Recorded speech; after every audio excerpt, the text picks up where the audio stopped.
to that hospital to look my wife's affair partner in the eye. That was the only thing I knew for certain when I pulled out of my driveway that Tuesday morning. Everything else, what I'd say, how I'd hold myself together, whether I'd even be able to speak, I had no idea. I'd been sitting on this for 11 days. 11 days since I found the texts.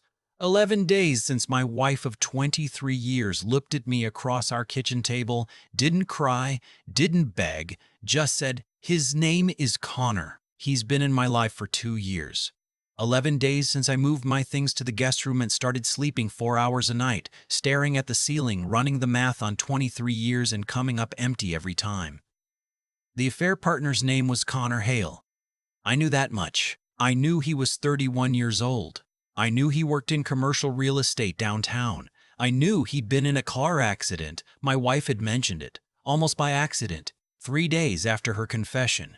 She said it quietly, like she wasn't sure she should tell me, and I said nothing. I didn't know why she told me. I didn't know why I filed it away. But I did. The drive to Mercy General took 40 minutes. I'd looked up the address the night before. I hadn't told anyone where I was going. Not my brother, not my oldest friend Ed, nobody. What would I have said? I'm driving to the hospital to introduce myself to my wife's boyfriend? There's no good way to say that out loud. I parked in the visitor's lot and sat in the car for a few minutes, engine off. The morning was gray and cold, the kind of February cold that gets into your joints. I was 58 years old, wearing a jacket I'd owned for 12 years, sitting in a parking lot trying to figure out what I was doing. I went in anyway. The woman at the front desk looked up visitor information without any expression on her face. Connor Hale, room 414. She handed me a visitor sticker and pointed to the elevators. Just like that. The elevator was slow. I watched the numbers climb 2, 3, 4, and I thought about what I was going to say. Something direct. Something that let him know I was not going to disappear. Something that let him know he had done damage to a real person, not just a name on a marriage certificate. The 4th floor smelled like antiseptic and cafeteria food. I found 414 at the end of the hall. The door was almost closed, just a few inches open. I could hear 2 voices inside, a man and a woman, speaking quietly. I pushed the door open. The woman sitting at the bedside looked up first. She was in her 60s, gray-haired, wearing a yellow cardigan. Startled, her hand went to her chest. The man in the bed, Connor Hale, I assumed, turned his head toward me, and I stopped breathing. He had my nose, my father's jaw, the same slight bend in the brow that my brother always said made us look like we were permanently skeptical of something. He looked at me and I looked at him, and neither of us said anything for what felt like a very long time.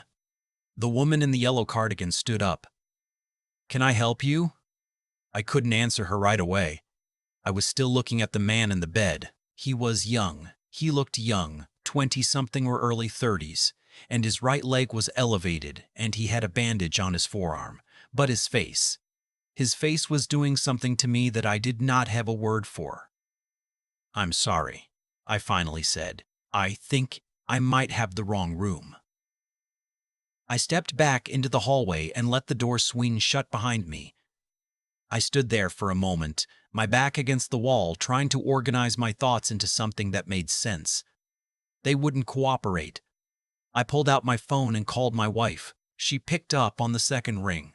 "What's his mother's name?" I said. A pause. "What?" "Connor Hale's mother. What's her name?" Another pause, longer this time. "Why are you asking me that?" "Because I'm at the hospital," I said, "and I need you to tell me his mother's name right now." The silence on her end was different this time. It had weight to it. "Her name is June," she said finally. "June Hale. She was June Alderman before she got married." I closed my eyes. June Alderman. I hadn't heard that name in 32 years. Let me go back, because none of this makes sense without the context. I met June Alderman in the fall of 1989. I was 26, working my first real job at an insurance firm in Columbus, Ohio. She was 24 and worked 2 floors up in accounting. We dated for about 8 months. Seriously, I thought at the time, the kind of relationship where you start thinking about the future in concrete terms instead of abstract ones. I was already half planning a proposal when she ended it. She ended it badly, if I'm honest. Distant first, then cold, then just gone. She quit her job, stopped returning my calls. I ran into a mutual friend a few months later who told me June had moved to Cincinnati to be closer to her family. That was it. No explanation, no real goodbye. I was hurt for a long time. The way you're hurt in your 20s when you think someone is permanent and they turn out not to be. I met my wife 2 years later. We built a good life. We had a daughter, Abby, who's now 26 and lives in Portland. I stopped thinking about June Alderman the way you stop thinking about most things. Gradually, and then all at once. I never knew she was pregnant when she left. I drove home from the hospital on autopilot. I don't remember most of the drive. I remember pulling into the garage and sitting there with the engine running longer than I should have. My wife was in the kitchen when I came in. She looked at my face, and whatever she saw there made her sit down at the table without being asked. "Tell me everything," I said. "About Connor, about how you two met, everything." She was quiet for a moment. Then she said, "He came into my office about 2 years ago. We were handling the title work on a property his company was developing." She looked at her hands. "We got to talking. It wasn't supposed to be anything. I'm not asking about the affair," I said. "I'm asking about him. His background, what he's told you about himself." She looked up. "What's going on? Just tell me." She told me. He'd grown up in Cincinnati. His mother had raised him alone. His father was never in the picture. Just a name his mother wouldn't talk about. He'd been curious about it growing up. Had done one of those DNA test things a few years ago, but never gotten a match that meant anything to him. His adoptive last name was Hale, from his mother's husband, who she'd married when Connor was 4.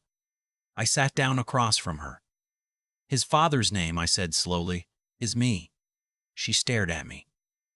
"June Alderman was a woman I dated before I met you.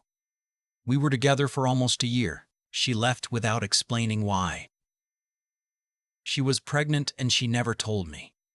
My wife's face went through about 6 different expressions in the span of 10 seconds. I watched all of them. "Are you sure?" she whispered. "I need a DNA test to be certain," I said. But I looked at that kid's face. I've looked at my own face in the mirror for 58 years, I'm sure. I didn't sleep that night.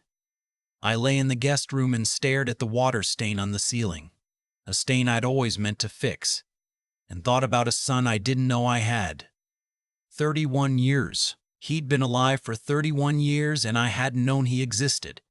He'd grown up without a father, and the reason for that was a decision someone else made without asking me. I thought about what that would have been like for him, wondering, probably making up stories in his head about who his father was, why he wasn't there. I thought about all the things I had no part in. First steps, first day of school, learning to drive, college, all of it. I thought about something else too, something I wasn't ready to think about directly but couldn't avoid. My wife had been having an affair with my son for 2 years. She didn't know. He didn't know. They were both innocent of that particular horror. But it had happened. It was real, and now I was the only person who knew. What do you do with that? I didn't have an answer. I just kept staring at the ceiling. I called my brother the next morning. Ed is 3 years younger than me and has always been better at staying calm when things get bad. I told him everything, start to finish. He didn't interrupt once, which is not like him. When I finished, he said, "What are you going to do?" "I don't know yet. Are you going to tell him?" I said I didn't know that either. "You have to. Doesn't seem right not to," Ed said. "That kid deserves to know where he came from." "I know. And the other part, about your wife, I know," I said again. "You need to think about who else gets hurt if you say nothing," Ed said. "And you need to think about who gets hurt if you say something." I'd been thinking about almost nothing else. I requested a DNA test through a private lab, the kind you can do discreetly, without a court order, if both parties consent. I wrote Connor a letter. I didn't mention his mother's relationship with my wife. I didn't mention any of that. I said I believed I might be his biological father, that I had dated his mother in 1989 and 1990, and that I would like to speak with him when he was feeling well enough. I drove back to the hospital and left the letter with the front desk. He called me 4 days later. He sounded careful on the phone. Guarded. He said he'd read my letter twice. He said his mother had finally admitted, when he was about 20, that his biological father had been a man she'd worked with in Columbus, someone she cared about but left because she was scared. She'd never given him a name. She said she panicked, Connor told me. She didn't think you'd want a kid. She thought you'd ask her to. He stopped. She thought she was protecting you. That's what she told me. I sat down on the edge of the guest bed. She was wrong, I said. I would have wanted to know. I would have wanted to know. I would have wanted you. A long pause. I don't know what to do with that, he said. I don't either, I said. But I'd like to figure it out together if that's all right with you. The DNA results came back on a Thursday, 99.8% probability. I sat in my car in the parking lot of the pharmacy where I'd picked up the envelope and read the number 3 times. I had a son. I had a son who was 31 years old, recovering from a broken leg and a fractured forearm in a hospital downtown, who had grown up wondering who his father was and who had unknowingly been in a relationship with my wife for 2 years. That last part was still sitting in my chest like a piece of glass. I drove to the hospital again. Connor had been moved to a different room. Smaller, quieter, on the second floor now, which I took as a sign he was doing better. He was sitting up in bed when I knocked, a laptop open on the tray table. He looked at me differently this time. Not guarded exactly, but careful. Measuring. I sat in the chair next to the bed. His mother wasn't there that day. We talked for almost 2 hours. He told me about growing up in Cincinnati, about his mother remarrying when he was 4, about a stepfather who was decent but distant. He told me about going to Ohio State for business, about getting into commercial real estate, about the accident. A truck had run a red light, hit his car on the passenger side. He'd been lucky, the doctors said. He believed them. I told him about my life, too. About growing up in Dayton, about my work, which had been in risk assessment for 30 years before I took early retirement. About Abby, his half-sister, who was 26 and lived in Portland and didn't know any of this yet. About the good years and the complicated recent ones. I didn't tell him about his connection to my wife. I told myself I was protecting him. I told myself he'd been through enough. The accident, the recovery, the earthquake of learning his biological father had just walked into his hospital room. But I knew that wasn't the whole truth. I also didn't want to watch his face when he found out. I didn't know if that made me a coward or just human. My wife moved out 2 weeks after that first hospital visit. It was her decision, and I didn't fight it. We had been building towards some kind of ending for longer than either of us wanted to admit, and Connor had just accelerated what was already coming.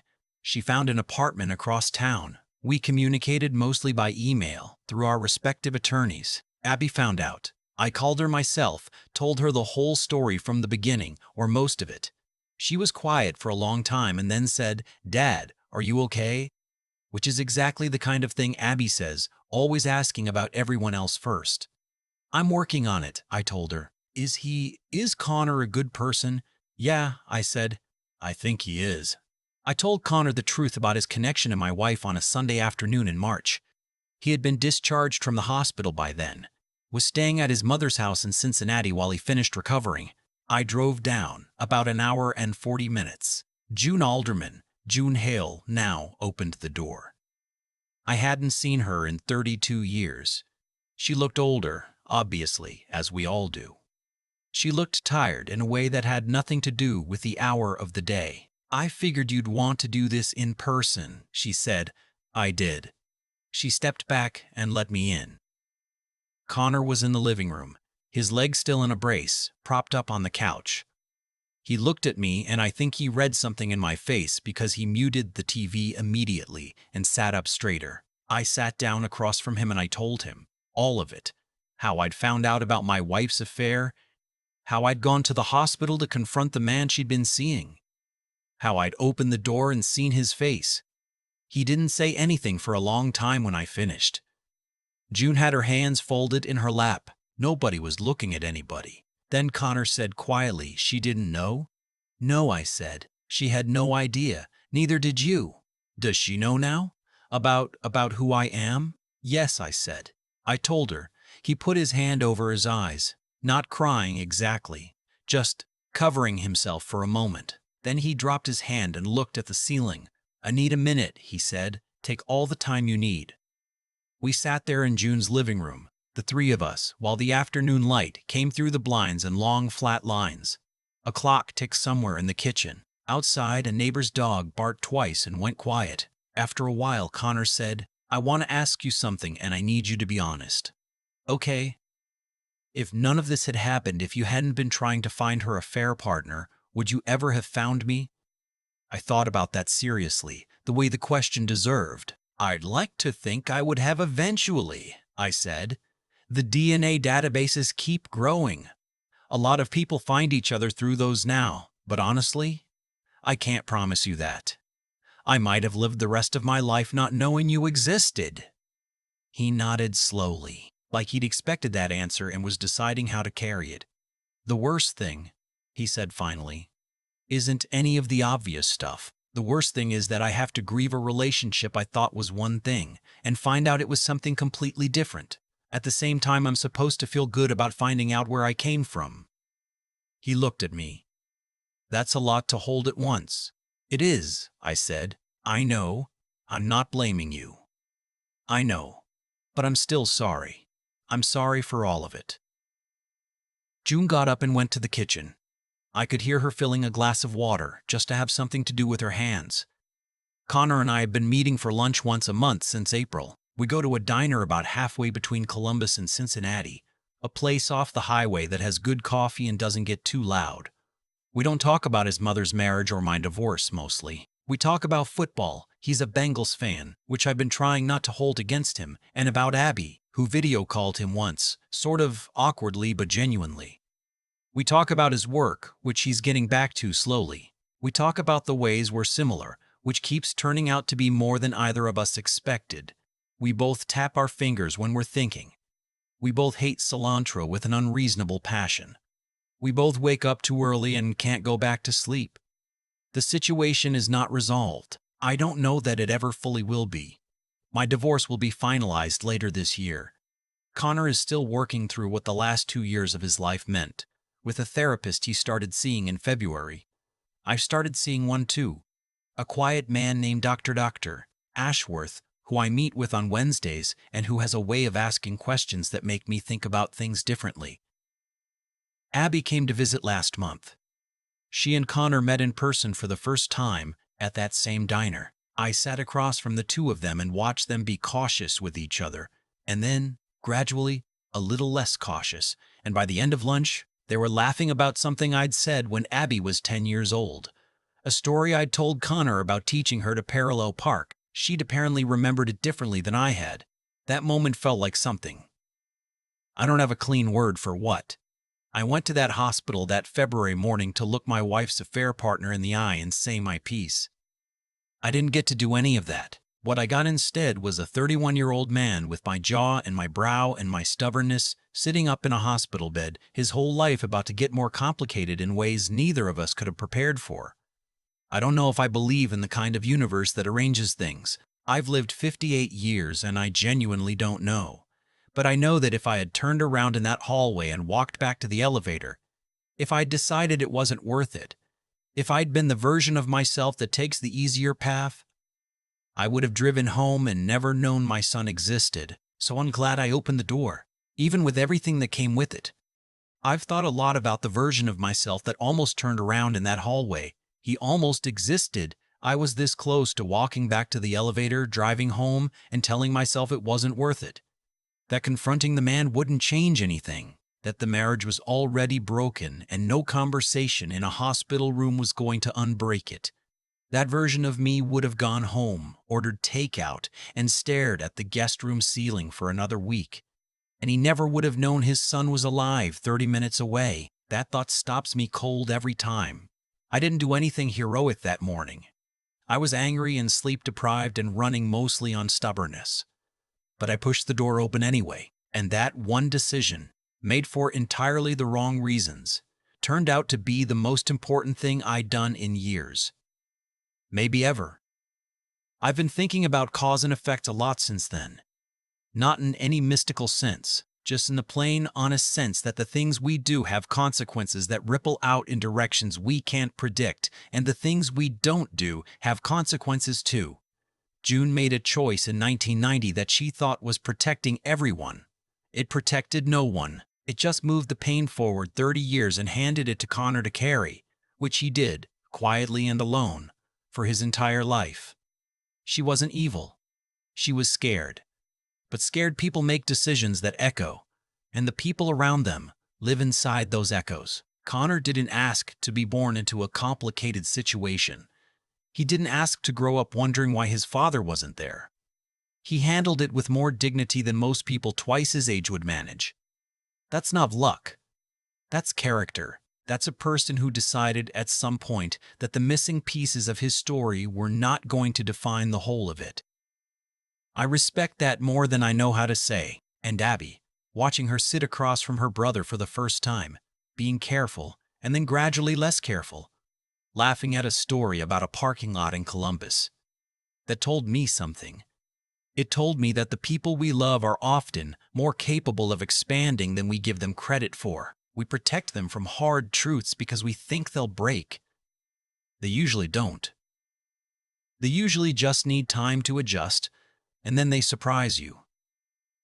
What I know now, at 58, that I wish I'd known at 30, is that the truth has a way of surfacing regardless. You can try to manage it, contain it, redirect it. June tried for 30 years. It found its way out through a car accident and a hospital room and a man who looked like me sitting up in a bed on the 4th floor. The truth is patient in a way that people aren't. It waits. So if you're sitting with something heavy right now, something you've been managing instead of facing, I'm not going to tell you it'll be easy. It won't. I'm not going to tell you the fallout will be clean or predictable.